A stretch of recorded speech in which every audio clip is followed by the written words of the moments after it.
Hello guys, welcome to my channel. And ఈరోజు నాకు ఇష్టమైన గుమ్మడి వడియాలని ఎలా ప్రిపేర్ చేయాలి, ఎలా చేస్తే 1 ఇయర్ వరకు స్టోర్ ఉంటాయి అనేది నేను ఈ వీడియోలో ఫుల్గా చెప్తాను, చూసేయండి.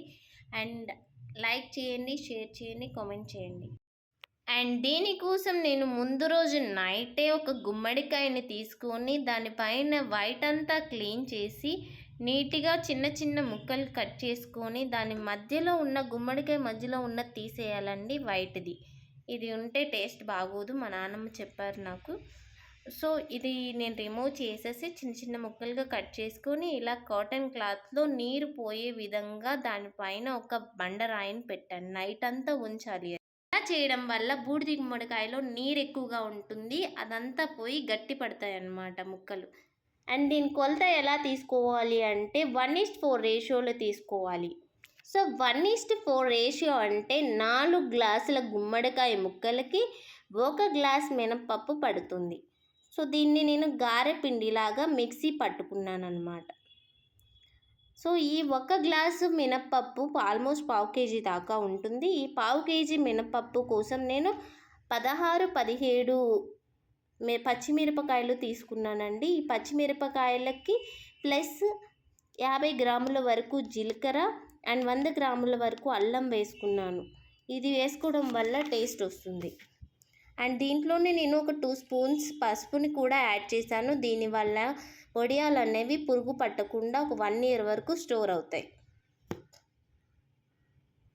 సో ఇందులోనే నేను సగ్గుబియ్యం కూడా ముందు రోజే నానబెట్టుకున్నాను, ఒక 1/2 గ్లాస్ వరకు తీసుకొని. ఇవి మొత్తం ఒక బౌల్లో వేసుకొని నీట్గా మనం దాన్ని కలిపేసుకోవాలి. నీట్గా కలిపేసుకొని బిఫోర్ గుమ్మడికాయ ముక్కలు వేసే ముందే మనం దీంట్లో సాల్ట్ని కూడా యాడ్ చేసుకోవాలి. ఆ తర్వాత నీట్గా ముక్కలు కూడా వేసుకొని మొత్తం బాగా కలుపుకోవాలి. ఇలా మొత్తం 1 by 1 వేసుకుంటూ బాగా నీట్గా ముక్కలన్నీ కలుపుకోవాలి.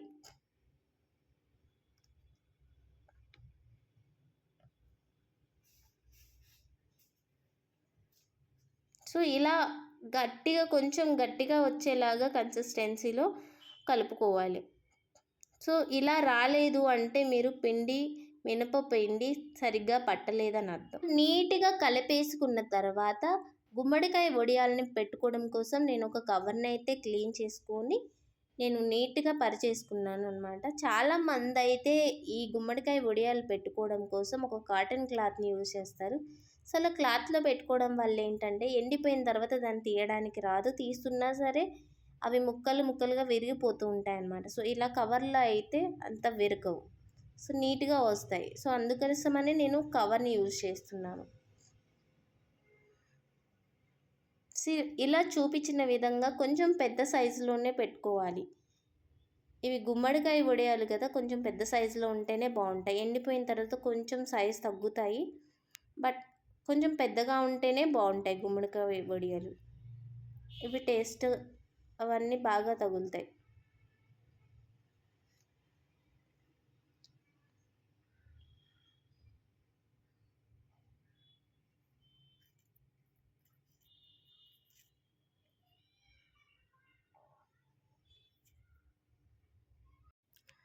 సో వడియాలు అయితే ఇలా మొత్తానికైతే కంప్లీట్ అయిపోయింది. సో ఇవి ఎండిపోయిన తర్వాత అయితే మొత్తానికి ఈ సైజ్ అయితే వచ్చేసాయి.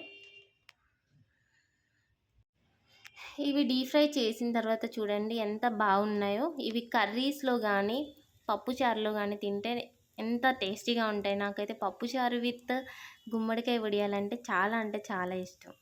చాలా టేస్టీగా కూడా ఉంటాయి. సో 1 ఇయర్ వరకు దీన్ని ఇలా స్టోర్ చేసుకోవచ్చు అనమాట. మనకు కావాల్సినప్పుడు మనం ఇలా డీప్ ఫ్రై చేసుకోవచ్చు.